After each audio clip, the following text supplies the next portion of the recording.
The quarter 2 lesson 2 is all about the inverse variation. So, how to solve inverse variation in an easy way. So, here's an example, number 1. If y varies inversely as x, so you're going to write in this way, y varies inversely as x. This is your equation based on the given problem.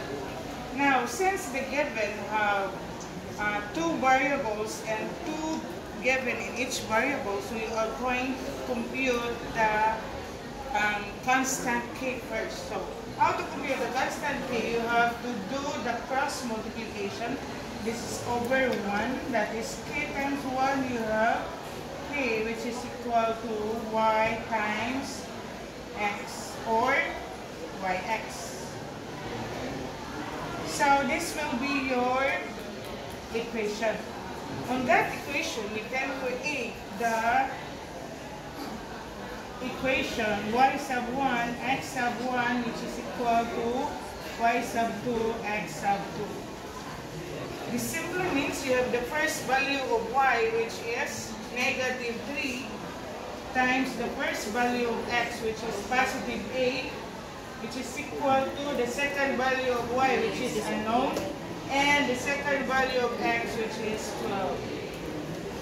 After that, since we are already setting up all the given into the formula, we need to divide both sides by 12 to eliminate the constant besides, or the numerical coefficient besides y. So we also divide here in this side by 12 so that we can cancel the 12. What being left, you have y. Now, you can simply multiply negative 3 times 8, that would be negative 24 over 12. After that, of course, you can divide 24 divided 12, that is negative 2, which is equal to y.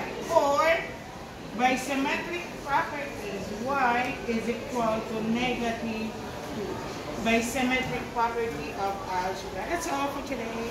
Thank you.